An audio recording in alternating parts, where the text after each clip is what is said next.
আসসালামু আলাইকুম। এখন দেখবেন সংবাদ শিরোনাম। তারেক রহমানের প্রত্যাবর্তন ঘিরে আচরণবিধি লঙ্ঘন ইস্যু ইসিতে তুলল জামায়াত। গণভোটে মানুষের অভ্যস্ততা তৈরিতে পদক্ষেপের আহ্বান ইসিতে।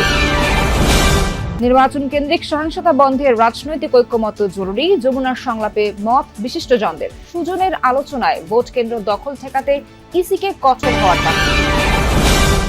তারেক রহমানকে অভ্যর্থনা জানাতে নেতাকর্মীদের ঢাকামুখী স্রোত। শুভেচ্ছা বিনিময়ের জন্য প্রস্তুত ৩০০ ফিট, সেখান থেকেই যাবেন মায়ের কাছে।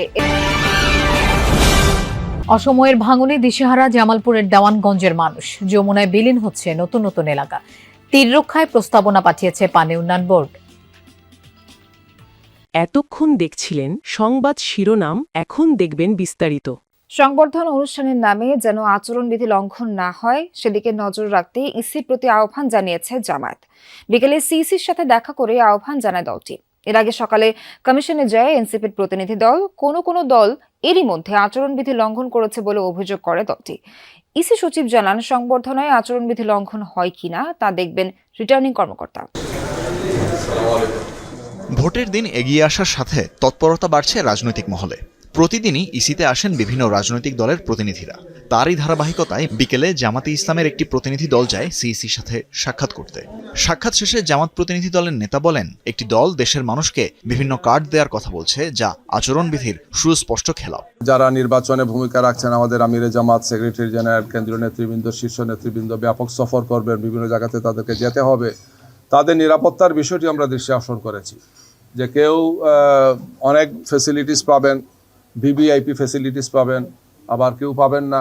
এটা তো লেভেল প্লেইং ফিল্ডের হলো না। এটা ইসি তো নিরপেক্ষ, ওনারা দেখবেন যে কোন দল কি করে না করে, আচরণবিধি লঙ্ঘন হচ্ছে কিনা, দায়িত্বটা ওনাদের। এর আগে বেলা 12টায় সিইসির সাথে দেখা করতে যান এনসিপির মুখ্য সমন্বয়ক নাসিরউদ্দিন পাটোয়ারি ও যুগ্ম সদস্য সচিব জহিরুল ইসলাম মুসা। সাক্ষাৎ শেষে তারা অভিযোগ করেন, অনেক দল এখনও নির্বাচনী আচরণবিধিমালা মানছেন না। কেউ যদি আচরণবিধি ভেঙে কোনো পোস্টার লাগান, এর বাইরে গিয়ে কোনো কাজ করেন, সাথে সাথেই যেন তাদেরকে এই তথ্যগুলো জানানো যায় এবং তারা দ্রুত এই হটলাইনের মাধ্যমে এটির ব্যাপারে ব্যবস্থা নিতে পারেন, সেই অনুরোধটি আমরা করেছি। অনুষ্ঠানের নাম দিয়ে যেন দলের বা ভোটের প্রচারণা করতে না পারে, সেটির ব্যাপারে যেন কমিশন সজাগ থাকে। এই যে নির্বাচন কমিশনের চারিদিকে কর্ডন তৈরি করা হয়েছে ক্যান্টনমেন্টের মতন, কিন্তু যারা প্রার্থী রয়েছে অন্যান্য জায়গায় যে রাজনৈতিক অফিসগুলো রয়েছে সেখানে পর্যাপ্ত নিরাপত্তা নাই। অনেকগুলো তারিখ দিয়েছে, ডেট দিয়েছে যে কবে আমরা মনোনয়ন আবেদন জমা দিব, কবে তুলব। তো সেই বিষয়গুলো ওনাদের রিথিঙ্কিং করা যায় কিনা সেটা নিয়েও আমরা। সহিংসতা জনগণ পছন্দ করে না। 40% ভোটারের কাছে সবচেয়ে গুরুত্বপূর্ণ নিরাপত্তা ইস্যু। তাই তা বন্ধে রাজনৈতিক দলগুলোকে ঐক্যবদ্ধ হওয়ার তাগিদ দিয়েছেন বিশিষ্টজনেরা। জোর দেন দলের ভিতরে গণতান্ত্রিক চর্চার পাশাপাশি পুলিশ ও প্রশাসনকে রাজনীতিমুক্ত করার উপর।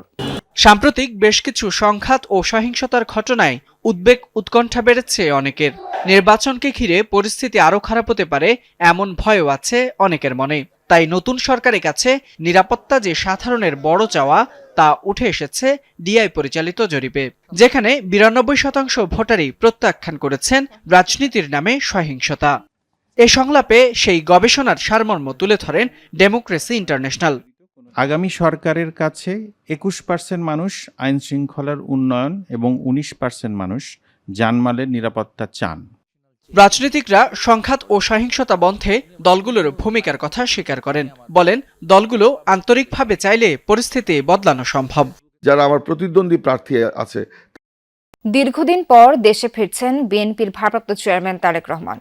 তাকে বরণে দেশের বিভিন্ন স্থান থেকে ঢাকামুখী নেতাকর্মীরা। এরই মধ্যে বিভিন্ন জেলা থেকে ঢাকার উদ্দেশ্যে রওনা দিয়েছে নেতাকর্মীদের বহর।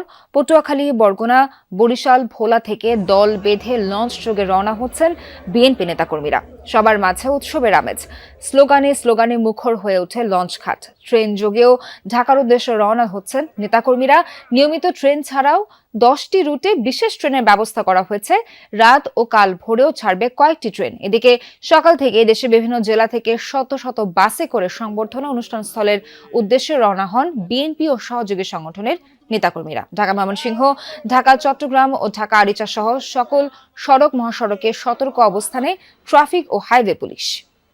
বাংলাদেশের জনগণের জন্য সে 18 বছর পর আমাদের মাঝে আমাদের দায়িত্ব নেওয়ার জন্য আমাদের মাঝে আবার ফিরছেন। খুবই উচ্ছ্বাসিত এবং আনন্দিত যে তারেক সাহেব আমাদের দেশে ফেরত আসতেছেন এবং দেশের যে অস্থিতিশীল অবস্থা সেই অস্থিতিশীল অবস্থা দূর হবে। উনি আসলে দেশের রাজনীতি প্রেক্ষাপট সবকিছু চেঞ্জ হয়ে যাবে। এই মহামিলনের সাক্ষী হওয়ার জন্য এখানে হাজার হাজার নেতাকর্মী সমর্থক আজকে উদ্বেল হয়ে আছে। এক নজর দেখার জন্য আমরা সকলে বেকুল, এজন্য আমরা ওনাকে দেখতে আসছি।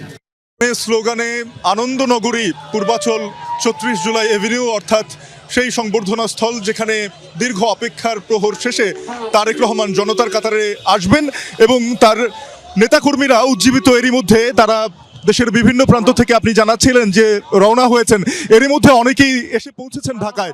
যারা ঢাকায় এসেছেন তাদের অনেকেই আমরা দেখছি যে বিভিন্ন অঙ্গদল, বিভিন্ন পেশাজীবী সংগঠনের নেতৃত্বে তারা পূর্বাচলের এই সংবর্ধনা স্থল বা সমাবেশ স্থলে আসছেন এবং এই জায়গাটিকে তারা ঘুরে দেখছেন।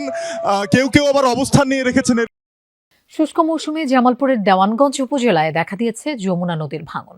অসময়ে বাম তীরের ভাঙনে যোগ হচ্ছে নতুন নতুন এলাকা। এতে আতঙ্কিত স্থানীয়রা।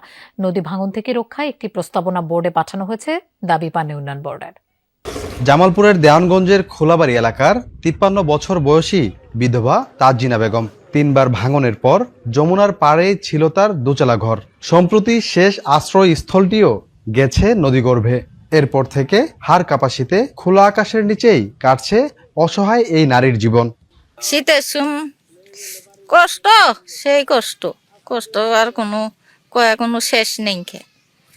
আল্লাহ সরকার সাহায্য করাতে তাহলে আল্লাহ কষ্ট দূরে যাবো, আর না করলে এই কষ্ট দূরই হবে না। টানা 2 মাস 2 কিলোমিটার এলাকা জুড়ে ভাঙনে বিলীন হয়েছে শতাধিক বসতবাড়ি ও কয়েক একর ফসলি জমি। এছাড়াও হুমকিতে শত শত বাড়িঘর, ক্লিনিক, নৌথানা, বিদ্যালয় ও 20,000 মানুষের যাতায়াতের জন্য চিকাজানি থেকে এরেন্ডা পর্যন্ত পাকা সড়ক। নদী ভেঙে নিল, আমার বাড়ি ঘর দেওয়ার জায়গা জমি নাই, কই থাই শীতের মধ্যে যাওয়ার মতো কোনো অবস্থা নাই। যদিও এখন ভাঙ্গার কথা না, কিন্তু তারপরে নদী এতটাই ভয়ঙ্কর, নদী এখন ভাঙ্গা শুরু করছে। আমাদের এখান থেকে কয়েক কিলোমিটার পশ্চিম দিয়ে অনেক বসত ভিটা ছিল, সেই বসত বাড়িগুলো অলরেডি চলে গেছে। ভাঙন থেকে রক্ষায় রাজনৈতিক ব্যক্তিসহ সরকারের বিভিন্ন দপ্তরে ঘুরেও সুরাহা পায়নি ভুক্তভোগীরা। তাই ভাঙন ঠেকাতে সাময়িকভাবে ব্যবস্থা নেওয়ার দাবি তাদের। খুব তাড়াতাড়ি আমাদের এখানে জিও ব্যাগ দিয়ে নদী ভাঙনটা রোধ করার জন্য আমরা সরকারকে আবেদন জানাচ্ছি। অনেক বাড়ি ঘর বিলীন হয়ে গেছে গা, অলরেডি একটা প্রাইমারি স্কুল ছিল, ওটা বিলীন হয়ে গেছে গা। এখন একটা রাস্তা, অনেক লোকের যাতায়াত, প্রায় 40-50 হাজার লোকের যাতায়াত এই রাস্তা। অনেক জায়গায় আমরা চেষ্টা করছি, অনেক যোগাযোগ করছি, কোনো আমাদের কোনো ফল আসে না। এই কাজ, এই চেষ্টায় আমাদের কোনো পদক্ষেপ না, কেউ পদক্ষেপ নেয় নাই। এরই মধ্যে সেই অঞ্চলের 900 মিটার